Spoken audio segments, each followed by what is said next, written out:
shape of President Bush. Want to see? Well, President Bush, huh? Are we getting sentimental in anticipation of Christmas? Actually, I'm looking forward to the first thaw. Can't you just stick to a nonpartisan snowman like Frosty? You're right. Where's my Christmas spirit?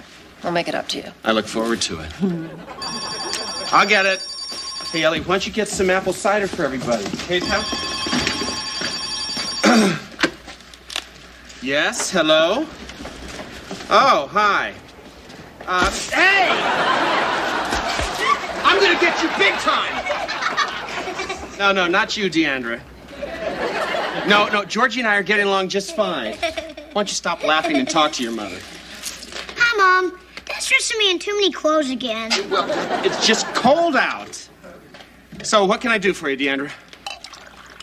Well, I was planning on dropping him off at your place Christmas Eve and then coming over Christmas morning, watching him open presents and leaving them with you throughout New Year's. What?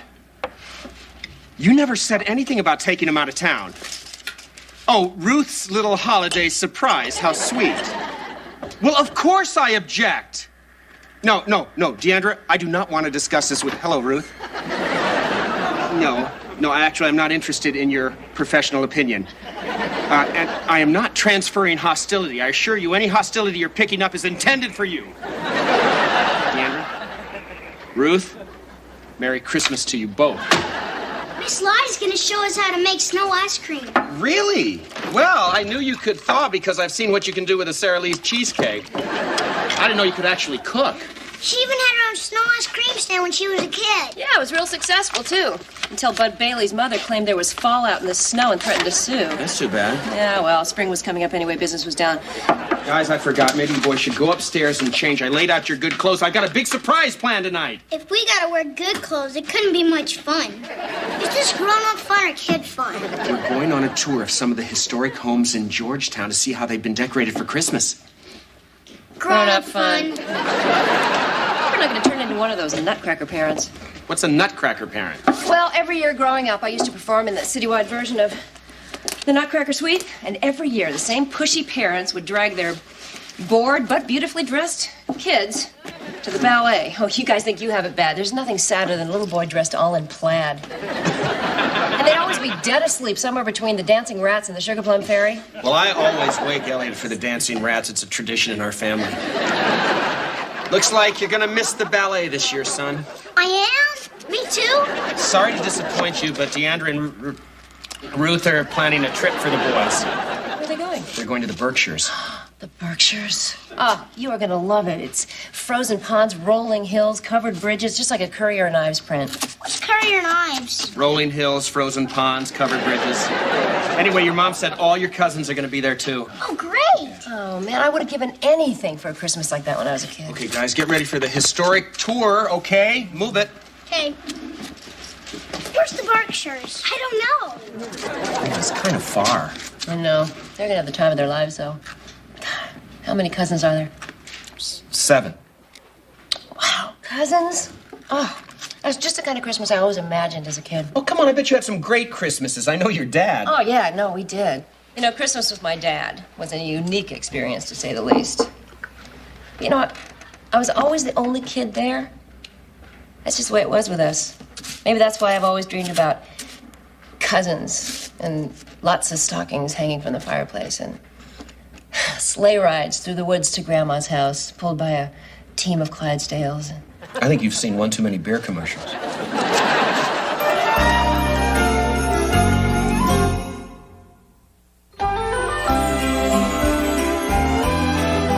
There you go, sugar. Now you just be careful where you wear that. Oh, all right. Get over here. Merry Christmas, Adam. Happy holidays. This is great. I'm going over to try this out at Senator Kennedy's office party. Another satisfied customer. I can't believe Mr. Hartman made me put away my mistletoe belt buckles. Do y'all think they were in poor taste? No, not at all. Well, I should just be grateful the senator let me set up my boutique here in his office. I tell you, that is one man who has the Christmas spirit all year round. Well, I think the senator thinks of you as his own personal Sugar Plum Fairy. Really? I hope he's having a good time back in the home state. I can't wait to hear his little radio talk on Christmas Eve. Oh, yeah, me too. Last year, he was supposed to read from the Bible, but he lost it. So he went with a passage from Tom Clancy's new book instead. The radio station switchboard was flooded with complaints from religious groups and people who said he gave away the ending. How about you, Miss Lottie? You got any big plans for Christmas? Well, Deandra is taking Ben and Elliot, so we're just going to be on our own. Kind of reminds me of when I was a kid. It was just me and Pop. He used to buy out half the toy store just to make up for the fact that I didn't have a real family. Well, in my experience, one Barbie doll is worth at least 2 sisters. I mean, with a sister, it is a lot harder trying to twist her head off. What about you? Going to spend Christmas with Billy Bob's family? Ugh, I'd rather spend it with the Corleones. Or even the Reagans. I guess you don't get along with them very well, do you? Well, actually, things are a lot better now that everyone's expectations are in check. What do you mean? Well, at first they used to expect me to spend my vacation frying chicken, washing dishes, and swapping childbirth horror stories.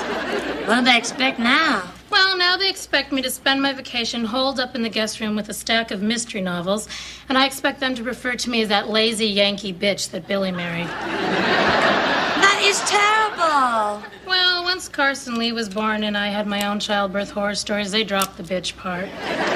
You know, it's amazing how every year I add 2 hours to my labor story. I'm up to 57 hours now. Anyway, this year we are going to my parents in New York. Oh, that's great. Yeah, I'll let Billy suffer for a change. No, I mean, I love New York at Christmas time. Oh, yeah, the decorations in the stores on Fifth Avenue. We can't even afford the decorations. Radio City Music Hall. The Rockettes. Skating at Rockefeller Center. Pat Moynihan's Christmas Eve cocktail party, where Bill Buckley always reads the most hilarious Christmas poems, and Ed Koch always shows up with some little... Oh, well, I guess that's not everybody's Christmas tradition, but Christmas time in New York is so wonderful. You're right. Bob, I don't want to discuss this anymore.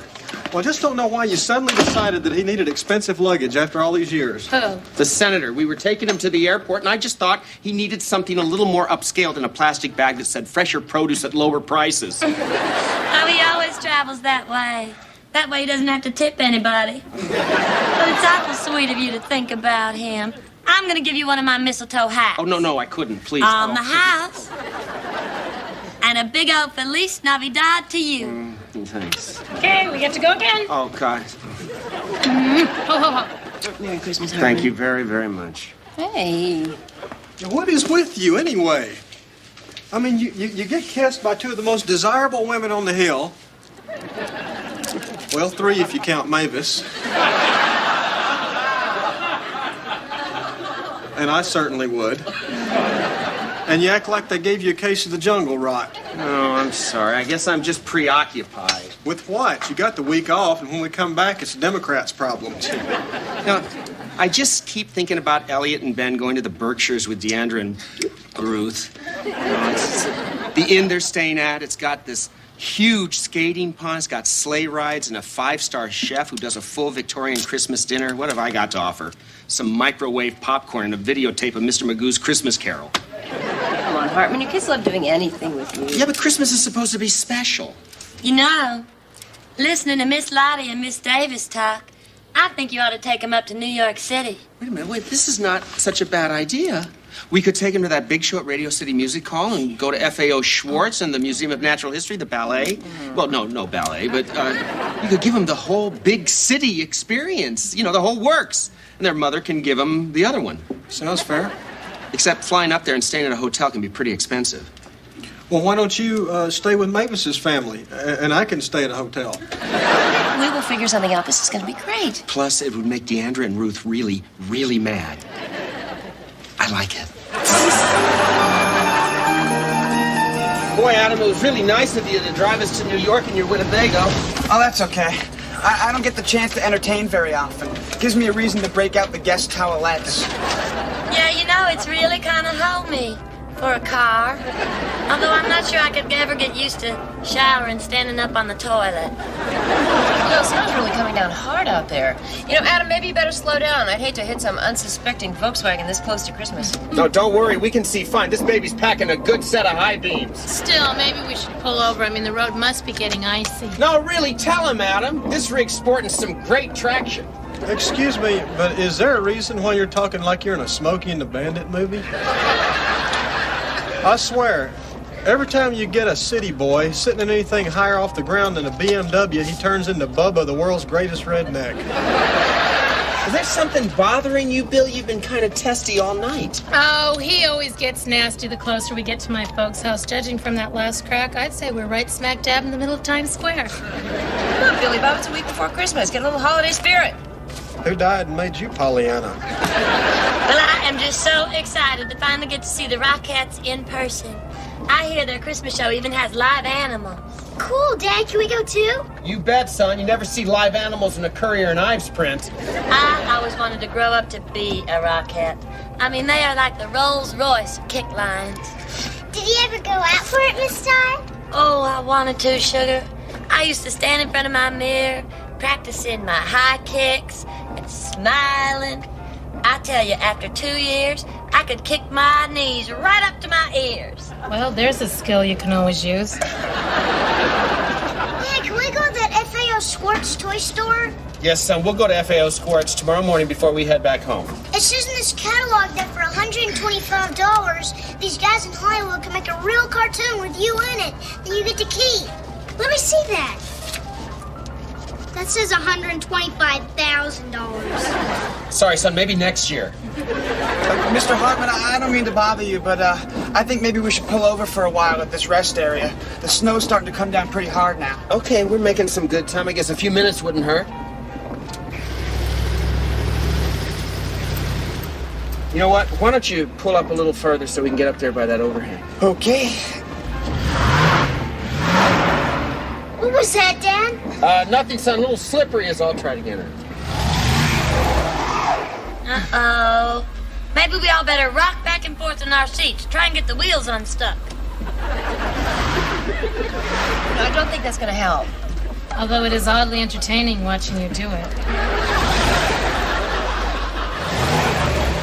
Okay, all right. I think we're stuck. Oh, boy, what do we do now? Well, we could ask the bandit up there. I don't know. I would have thought that rocking back and forth thing would have worked. Oh, my parents are going to be worried sick. Billy, what are you smiling at? Mavis, I think I just found the Christmas spirit. We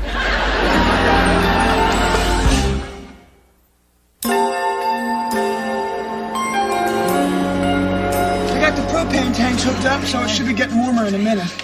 You know, this reminds me of a movie I saw once where a bunch of people were stranded in the middle of nowhere in the snow. And they whiled away the hours singing Christmas carols and telling knock-knock jokes. Till a few days passed and they began to eat the dead. Gee, I hope it doesn't come to that. Any luck? God. Oh, God, well, we made it to the service station at the last exit, but the sign said they're closed for Hanukkah. I mean, what kind of people close a service station for Hanukkah? Well, just a wild guess, but Jews? Well, anyway, the bottom line is we're stuck here, at least for now, unless somebody's got any other ideas. Hey, maybe we could lay all the luggage out in the snow and spell out help. Fine, except we've only got about 5 suitcases between us. Well, maybe we can just spell out hi. Well, that's a great idea, so nobody will actually stop. They'll just wave as they go by.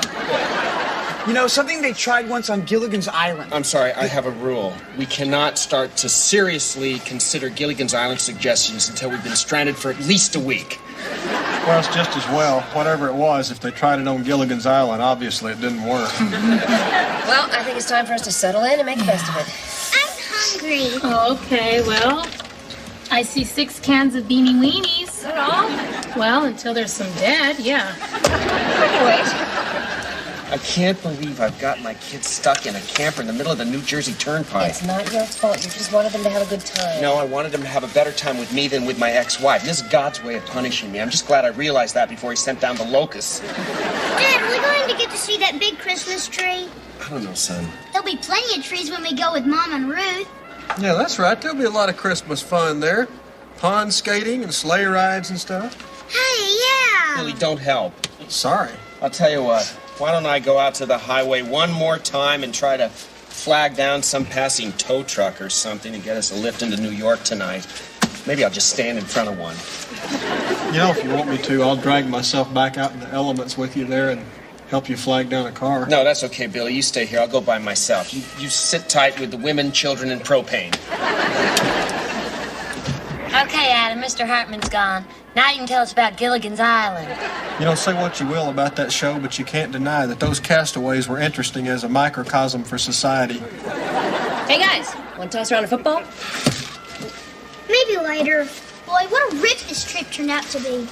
Yeah, it was supposed to be a big old Christmas tree and lights and carolers. Well, at least tomorrow we'll be doing sleigh rides and stuff. Hey, come on, you guys. Your dad has been trying his hardest to make this a great Christmas for you. But it's turned into just Billy Bob and everyone talking about Gilligan's Island in some dumb old trailer. Although it was kind of fun when Miss Starr was changing clothes in that little bathroom and she kept accidentally knocking the door open with her elbow.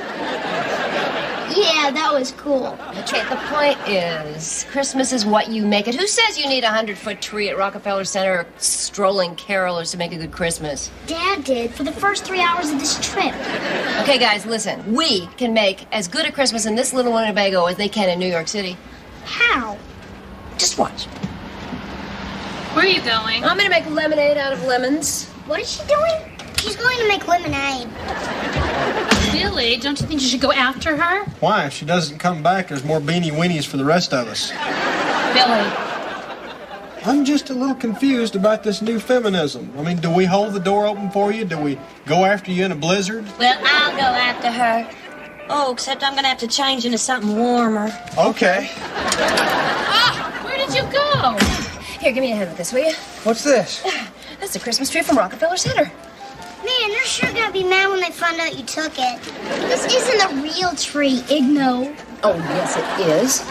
Boy, Dad said that tree was bigger than the tree that the abominable snow monster and Yukon Cornelius decorated Rudolph the Red-Nosed Reindeer. Yeah, and wow, that was a really big tree. That was at least 15 elves high. You know, they say television ads about 13 elves. Okay, we need to trim this tree. Adam, you have any popcorn? Yeah, I think I do have some Jiffy Pop. Okay, get popping. Oh, do you have any more of those flashing Christmas tree light earrings? Oh, well, sure I do. Hey, I've got some right here in my purse. They didn't sell nearly as well as the mistletoe hats. terrific. We have got Christmas tree lights. Hey, you got any tinfoil? Yeah, under the sink. Okay. Elliot, Ben, Carson Lee, I want you to make some tinfoil stars. Thank you. Ah, this is turning out to be a pretty great holiday. Look, I'm just going to go in there and tell everybody you're going to give us a lift in your truck into the city. No problem. I'll wait out here. Boy, their faces are going to light up big time when I break the news. Hello, Georgie? Ben, Elliot? Okay, now! Hey. We wish you a Merry Christmas. We wish you a Merry Christmas. We wish you a Merry Christmas and a Happy New What is Year. all this? What are you, blind, Hartman? This is Christmas. Miss White stole a tree so we could have an old-fashioned Christmas. Oh, the traditional holiday Grand Theft Evergreen, huh? And then Miss Lottie showed us how you can actually skate on snow if you tie pythons to the bottom of your feet. Look at that! And Miss Starr, Miss Davis, Miss White were going to do Rockettes kick lines for us when you got back, except Miss Davis pulled something. And we went caroling door to door, which was just the bathroom, but Miss Starr would pretend she was the lady of the house and give us beanie weenies.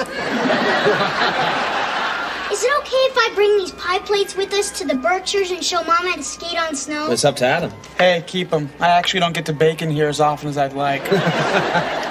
This is really turning into a cool Christmas. How about that? God bless us, everyone.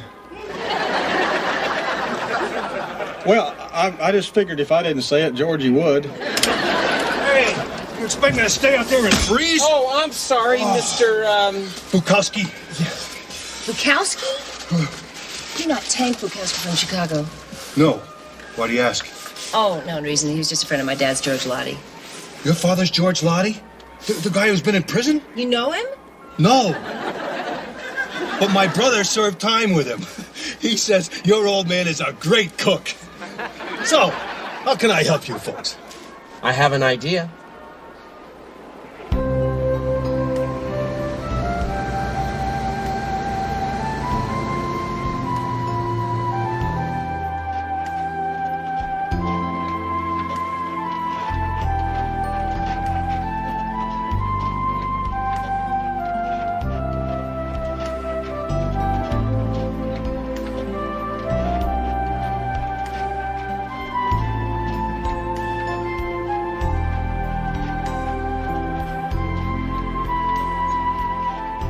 can keep the big city and the bright lights. We've got great food, even better company. And the Jersey Turnpike out yonder. That's what it's all about, isn't it? I forgot there for a minute. I thought it was about who could provide the most amazing Christmas. I forgot it's all precious. Every single moment with these children. No matter where we are, what day it happens to be, if you really take the time to watch them, listen to them, and enjoy them, it's Christmas every day. Wasn't it Dickens who said, "I will honor Christmas in my heart and try to keep it all the year"? I'm not sure I know Mae West said, "Every day's a holiday." Ow. You know, Hartman, you know, when I was a kid, you know what I asked Santa for? Pony. Ballet slippers. The complete works of Shakespeare. I know people who know people. Tell me now. I can get it for you. Whatever it was you wanted. I wanted a family. After a while, I stopped believing I could ever have one, you know, like you stopped believing in Santa Claus. But you've given me a family.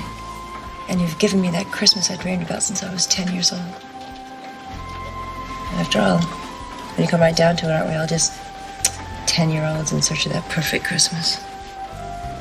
And I gotta tell you, I have been all over the world, but this is one hell of a team of Clydesdales.